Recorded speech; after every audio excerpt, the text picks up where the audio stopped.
The Salt Lake Stadium for the second time of asking in the next few moments. যুব ভারতী ক্রীড়াঙ্গন থেকে সরাসরি দেখছেন Lionel Messi এলএম10 এসে পৌঁছেছেন, যাকে ঘিরে এই মুহূর্তে মেসি ম্যানিয়ায় আক্রান্ত শহর কলকাতা। 14 বছর আগেও একবার ফুটবলের মক্কা এই শহরে পা রেখেছিলেন ফুটবলের রাজপুত্র। ফারাক একটাই, তখন ঝুলিতে ছিল না বিশ্বকাপ, আর এবার ঝুলিতে সেই কাঙ্ক্ষিত শিরোপা নিয়েই কলকাতায় লিও মেসি। উন্মাদনা, মেসি ম্যানিয়া, কতটা আক্রান্ত শনিবার কলকাতা। আমার সঙ্গে সরাসরি স্টেডিয়াম থেকে রয়েছে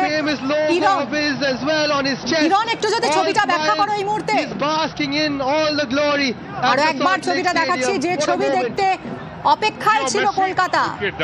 শনিবার কলকাতা মেসি ম্যানিয়ায় আক্রান্ত এলএম10 লিওনেল মেসি গতকাল রাতেই পা রেখেছেন শহর কলকাতায়। এই মুহূর্তে যুব ভারতী ক্রীড়াঙ্গনে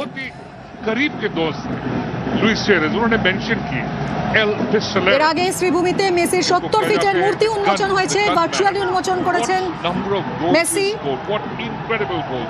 এবং সেখানেও সেই উন্মাদনার ছবিটাই নজরে এসেছে। এবং এরপর এখন যুব ভারতী ক্রীড়াঙ্গনে এসে পৌঁছেছেন Lionel Messi.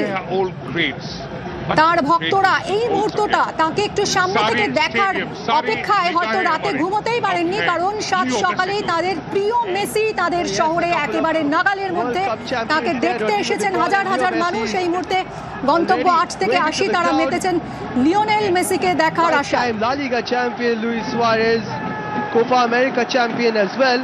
But three of them most recently gallery জুড়ে উন্মাদনা, champions coming all the বেশ way কিছু কর্মসূচি মেসি, এবং শুধু তাই নয়, আজ যুব ভারতীতে চাঁদের হাট।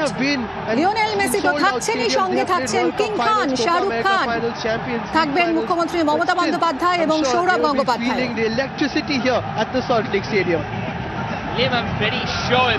আজ গোটা কলকাতা যেন মেসি জ্বরে আক্রান্ত। 14 বছর পর শহরে পা রেখেছেন বিশ্বজয়ী তারকা।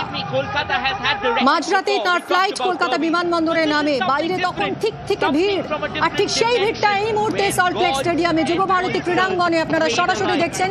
লিওনেল মেসি এসে পৌঁছেছেন যুব ভারতী ক্রীড়াঙ্গনে। শীতের সকাল, শনিবার কলকাতা, এই মুহূর্তে মেসি জ্বরে আক্রান্ত। লিওনেল মেসি এলএম10 এই মুহূর্তে কলকাতায় যুব ভারতী ক্রীড়াঙ্গনে।